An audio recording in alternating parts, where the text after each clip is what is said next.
Parce qu'un sac dans le site d'enfouissement, c'est très long. Puis en plus, nous, on est propriétaires d'un site d'enfouissement à Saint-Placide. OK. En plus, un avantage. vous avez vraiment un avantage à ne pas mettre n'importe quoi dans votre site d'enfouissement. Est-ce Oui. que vous avez quelque chose à rajouter pour vos citoyens et pour les gens des Basses-Laurentides pour appuyer ce projet-là? Ben, moi, je calcule que c'est un très bon projet, puis j'incite mes collègues maires à embarquer dans la roue des sacs de plastique. Ah ben. Ben, vous êtes bien aimable, ça va Merci. nous aider. Ça. Merci beaucoup. beaucoup. Passez une belle journée.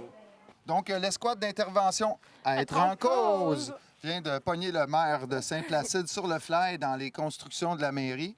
Puis on a ici un gros dossier avec lui qui est le site d'enfouissement. Puis il voulait aussi nous apprendre que c'est une des seules municipalités qui ramasse le compost porte à porte, comme les déchets, comme les matières résiduelles normales. C'est la 3e au Canada, ce qu'il nous a dit. La 3e ville au Canada. Ça mérite d'être valorisé puis d'être diffusé, là.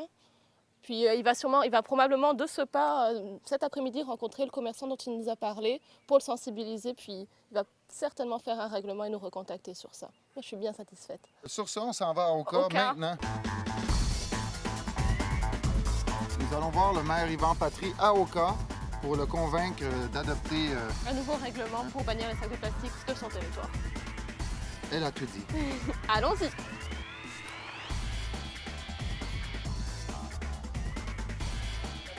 Bonjour, nous sommes la télévision des Basses-Laurentides et on vient voir le maire Yvan Patry. Il n'est pas ici. Est-ce qu'il y aurait personne, il y aurait quelqu'un à qui on pourrait parler pour pouvoir vous refiler notre dossier de presse?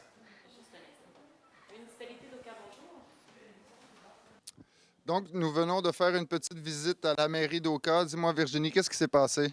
En fait, nous nous sommes présentés, puis il n'y a personne qui a pu nous recevoir. Le maire était absent. Puis les directeurs et les autres personnes qui auraient pu nous recevoir n'ont pas voulu ou n'ont pas pu, faute de travail. Donc, nous essuyons notre premier échec, mais on va continuer pareil, on va persévérer dans la bonne voie et puis continuer de rencontrer d'autres maires. C'est pas parce qu'on a eu un que les autres ne vont pas embarquer. Moi, je suis convaincue qu'on va rencontrer d'autres qui vont marcher.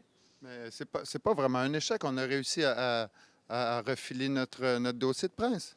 Oui, on l'a donné à la secrétaire qui va faire le suivi, puis on va essayer de la contacter, savoir si M. Yvan Patry veut nous recevoir de nouveau avec un rendez-vous plus formel. Puis on va faire le suivi là-dessus.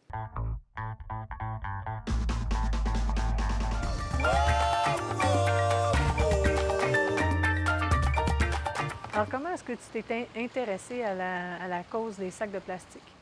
D'abord, par le mouvement social, puis deuxièmement, parce qu'à Deux-Montagnes, bien sûr, il y a un règlement pour interdire la distribution commerciale de sacs de plastique qui a été établi. Donc, nécessairement, j'ai été amenée à m'intéresser davantage à la cause des sacs de plastique, ou plutôt la cause de l'élimination des sacs de plastique progressivement. Est-ce que c'était quelque chose qui t'intéressait avant? Oui, déjà, je pratiquais donc l'abandon du sac plastique couramment en utilisant le plus possible des sacs réutilisables, en essayant autant que faire se peut de dire, bon, ben j'ai un article, j'ai pas besoin de sac. Donc, est-ce que tu as des trucs pour nous, pour aider les gens qui nous écoutent?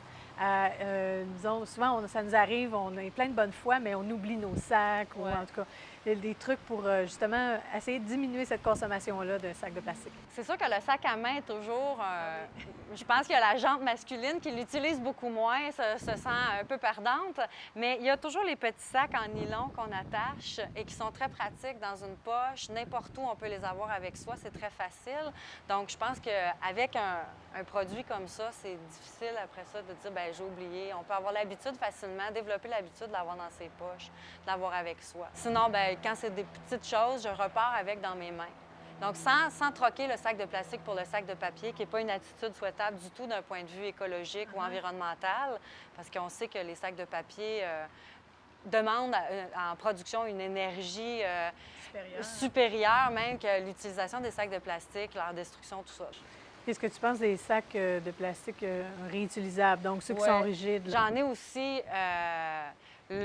L'autre versant serait de se dire, bien, dans 10 ans, quand ils seront plus bons, ces sacs-là, qu'est-ce qu'on va faire avec? Ça devient délicat. Toutes les questions environnementales qu'on pose offrent comme un pendant qu'il faut évaluer, qui est aussi énorme, des enjeux gigantesques. Donc, celui-là, on produit beaucoup maintenant de sacs réutilisables. Il faudrait éviter de... Surconsommer ces sacs-là. Oui, aussi. Mais bien sûr, ils sont plus durables. Puis je pense qu'il y en a certains, quand ils sont très bien faits, là, ils peuvent vraiment durer 10 ou 15 ans, certainement, quand on en prend aussi soin.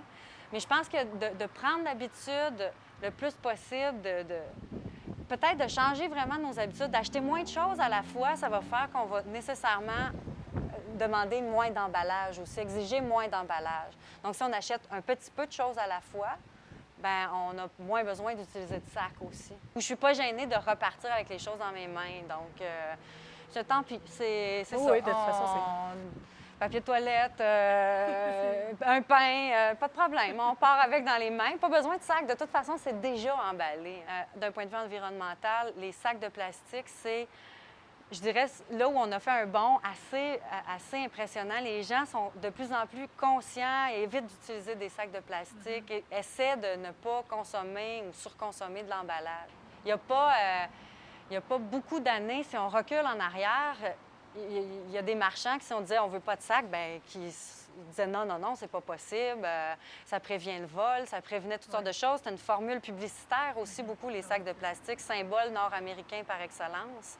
Donc, ils disaient non, mais maintenant, il n'y a aucun marchand qui va résister au fait qu'on dit non, je veux pas de sac. Je pense que l'astuce de pouvoir jouer peut-être un peu sur les deux tableaux, c'est-à-dire d'avoir quelque chose qui est fait de matière recyclée et qui sera aussi recyclable. Et qui sont résistants, parce que c'est beau les prendre à ce moment-là qui ne sont pas résistants. Si au bout de 2 ans, il est brisé, On se retrouve avec la même problème. on se retrouve exactement avec le même problème. Donc, ton rôle, toi, ici, dans la municipalité de Montagne, ça a été quoi? Je suis directrice aux communications, donc j'ai été impliquée dès le début dans toute la campagne. Il s'agissait de transmettre l'information d'abord aux commerçants, ensuite aux citoyens, d'impliquer les groupes communautaires, d'impliquer les commerçants dans le projet, parce que c'est ce qu'on voulait. C'est là où je pense que le projet est fort, c'est de dire on va en faire un projet de société, que c'est pas exclusivement un projet de ville ou un projet qui dit ah ben voici ce que nous on pense vert, on va l'imposer à tous. Non, les gens, êtes-vous d'accord? Oui, les gens suivent, les gens embarquent, ils le font avant même que les villes imposent quoi que ce soit, ils s'habituent. Bon, donc si on donne un petit coup de pouce supplémentaire, bien ça va aller juste plus vite.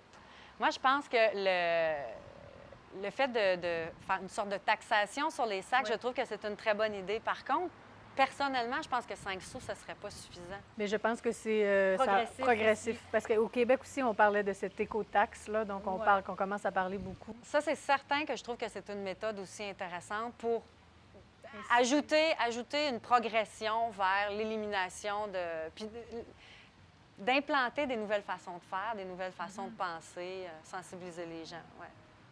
Est-ce que tu aurais des suggestions pour notre équipe qui travaille, qui essaie de faire abolir les sacs de plastique dans l'ensemble des Basses-Laurentides?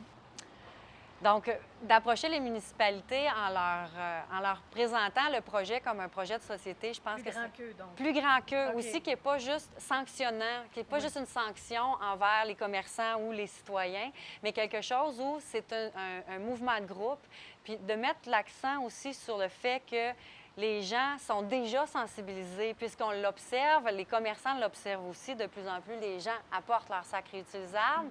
De plus en plus, les gens disent « non, merci, je ne prendrai pas de sac ».